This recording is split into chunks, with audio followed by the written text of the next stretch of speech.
all very much, and special thanks to the organizers. A warm morning, good morning everybody. To be honest, I didn't expect the seats to be so full. I'm like, gosh, it's early in the morning, but round of applause to all of us, and I'm very happy to see my friends and the audience.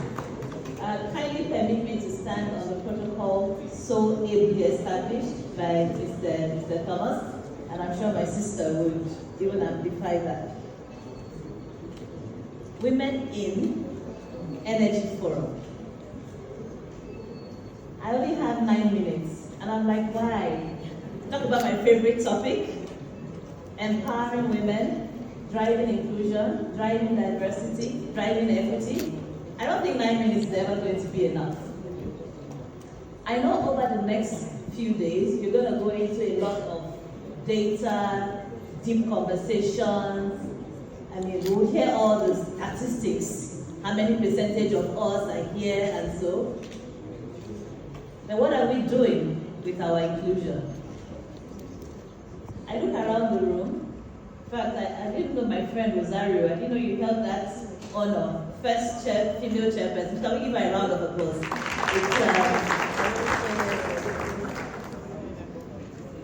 Women, who are we? We are nurturers, right? We are nurturers, we thrive. No matter where you put us, please no shade at any of the men in the room here. But I just wanted to emphasize, because you see men, you've got sisters, you've got daughters, your wives. We thrive in spite of the challenges that we see in front of us, behind us, beside us. We are very resolute and focused on delivery. So when I was asked to speak on the topic leadership, innovation, and the future of women in energy, for me it's clear what the future of women in energy is. We are the future of energy. It's simple and clear. We are the future. If you take it back, the nucleus of life, there's a superpower that women have, which is that we carry children and we bear forth children. It takes a lot to nurture, to grow, and take one newborn that is so helpless and focus on you to do so many things. And then we've now further expanded on that as women to show that beyond the natural role that God has given us of the bringer of life and the nurturer of that life, that we can take our skills and even change every platform that we sit on or we find ourselves in. I appreciate and commend the efforts of STEM, but I want to challenge our thinking to say that women in energy, you do not have to be just STEM focused. What's my background for those who know me? I built a career in human resource management. I'm working with a group that is driven by merit, and a group that lets you know that no matter what your background is, so long as you can dream big and you're ready to work hard. Who knows my group? Do we work hard? And you're ready to work hard, you will triumph, you will continue to grow within it. So across Transcorp Group, our focus is to improve lives and transform Africa. Can you look at any improvement without dealing with the power issues we have in our country, in our continent? We have a significant deficiency. So when I hear about energy transition, I'm like, hold on, transition? The person that is hungry does not care if that egg is organic. We're not talking about transition yet for Africa. We're talking about energy sufficiency. How we are bridging the gap between our needs and what is available. Ensuring that we have safe, clean, and great access to energy. A few years ago, I was at a conference where the concept of clean energy was turned around on its head for me. Interestingly, by an Indian. And he was very upset, emotional when he spoke. That comes from the village where I'm from. Women are cooking with firewood, they are cooking with charcoal. A lot of them are having lung cancer. And you tell me that cooking with kerosene, cooking with gas is not clean? So for him, this was driving the concept of cleaner energy. So for us in Nigeria, for us in Africa, what's our energy question? What's our energy coefficient? What's our energy need? That's basically what the question is going to be at. And this is where we can come in. When we are looking at our leadership and the innovative strength that we bring, We need to tell our story for ourselves.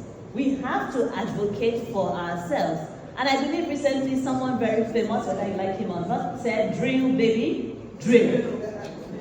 What does that mean for us? Our country today, we're still very much dependent on our oil and gas as a huge factor in our GDP. Yes, we are going to be transitioning, but transitioning is not a revolution. For you to transition, there is a concept of time, right? We all did biology, you all know the butterfly story, so I'm not going to tell you. But that's what we need to walk through. But who's going to drive this transformation? Who's going to drive this innovation? We can't leave it to the men alone, no.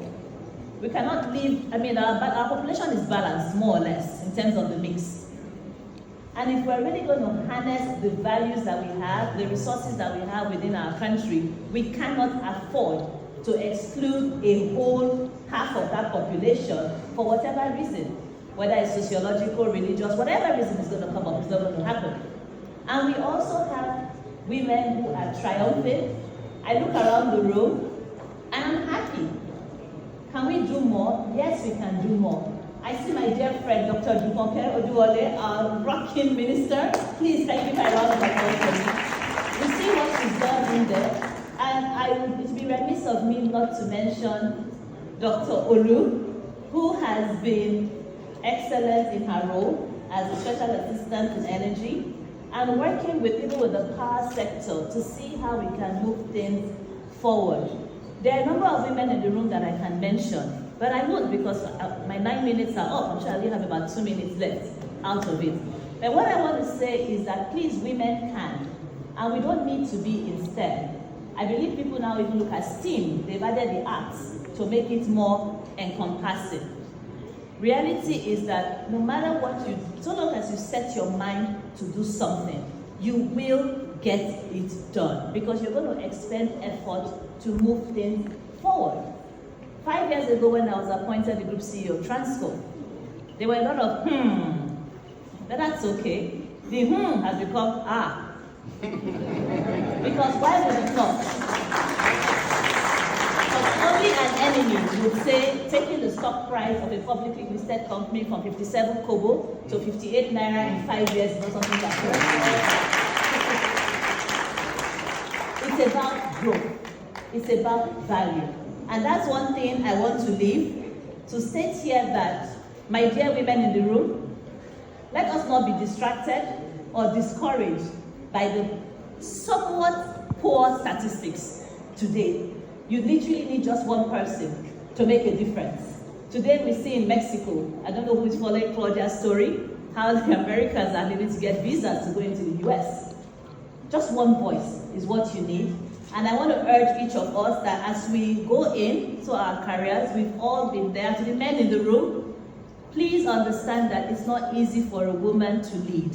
It's not easy for a woman to leave home to come into the workplace. Do what you can to make that day more fruitful for that person, more beneficial for that person. So on that note, I say thank you, everyone. And once again, to close, the future of energy, the future of women in energy is that the future is us. Thank you.